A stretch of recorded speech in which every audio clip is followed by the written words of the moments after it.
Hey y'all, it's Krypton Critics. I'm here to review the newest Star Wars movie, Solo, a Star Wars story. Uh, for anybody that, looked at my review of Last Jedi or Rogue One or uh,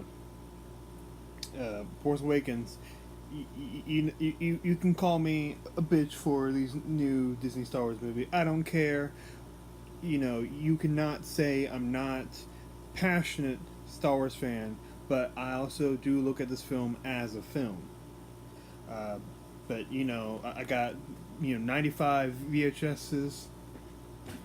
I know that in this movie there's a mention of Mebane, which is mentioned in this series, which was first written in the 70s as what if we don't get another movie after the first one. But the planet Mebane, where you know what, let me make sure this is a spoiler review in case you didn't read the title. So let's just start from the beginning. Han Solo. We start out with him probably around 18, and he's living on the planet Corellia with his off and on girlfriend Kira, and they have to answer to this woman named Lady Proxima. And I like the initial setup of how they had the not quite crawl after a long time ago, but he doesn't like this, and Lady Proxima is a bitch and enslaves all these kids to do whatever she wants and all that. So he escapes with Kira.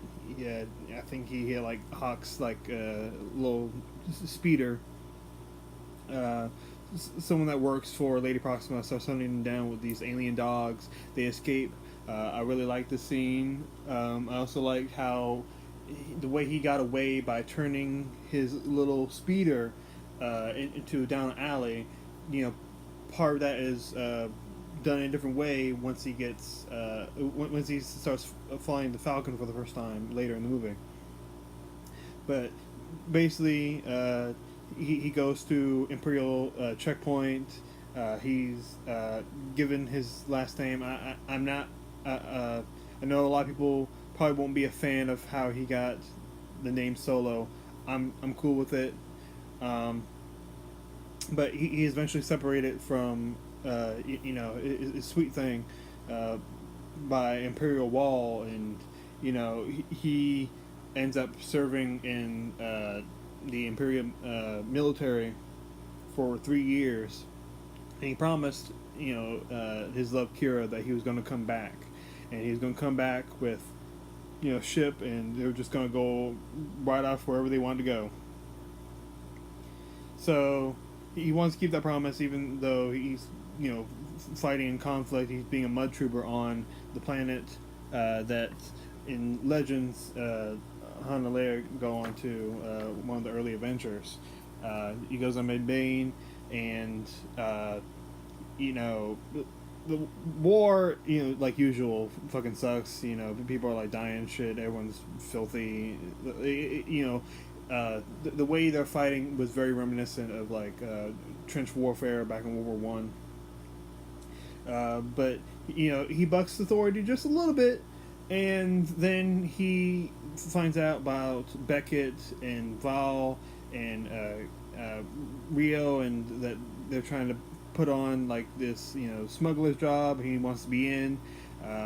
Beckett is like, oh, get him, he's a deserter, and Imperial's like, oh yes, I should have known, and like sends him to the pit, and it's like this filthy pit, and they keep feeding like deserting Imperials or whatever to like some kind of alien monster here, and who's think like, what is it?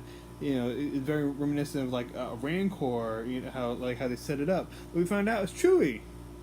Now, of course, this is the first time Han meeting Chewie, but he's able to calm the nerves of Chewie, because Han, this movie has officially retconned that Han actually knows some official Shriwook.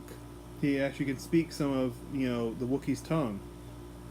Which, as soon as that happened, I wanted to clap. I'm just like, okay, that's fucking cool. I like that retcon, and how it every time when you watch the original movies now, these Chewie might say something, and it's not just Han being an asshole, just kind of like assuming what Chewie says. Han might actually know a few things that he exactly is saying, and I thought that was a good touch. And his dialogue in Treewook wasn't too complicated, so it was believable enough that he had like a crash course or like a Rosetta Stone or some shit. I don't know what how you learned Treewook in Corellia, but you never know.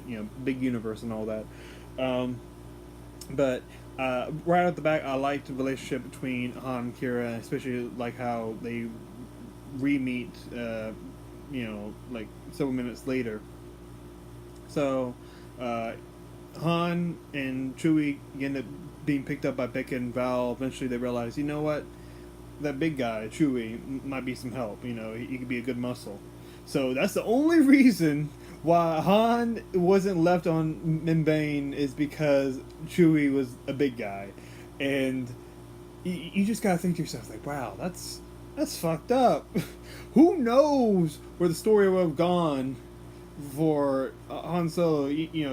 Just at like these, in alternate universe, these didn't happen. He was just left to die from Imperials. That'll be some shit. But obviously, there's certain characters that have to have plot armor because this is a prequel. So that's Lando, Chewie, Han. They can't die. They can get injured as long as it doesn't chop off an arm. They can get shot in the shoulder, and they can just continue with the story. Just like, oh, they healed. Just a flesh wound. But he meets up back with Val and Rio and Beckett, and Beckett's like a Long John Silver type character. Throughout the movie, he mentions that you shouldn't trust anybody, kid. And, he frequently says kid, and it makes me wonder, did Han mostly pick saying kid from Beckett or either Lando, because Lando calls him a kid a lot, and I'm pretty sure there's only like a 2-year difference between those two characters, but,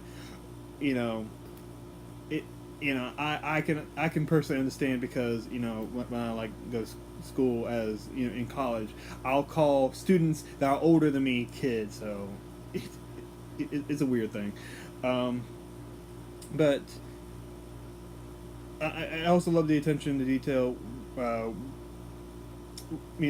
get to it later, but they try to have a train heist. They're trying to get some quaxium, which is used in hyperdrives and all that.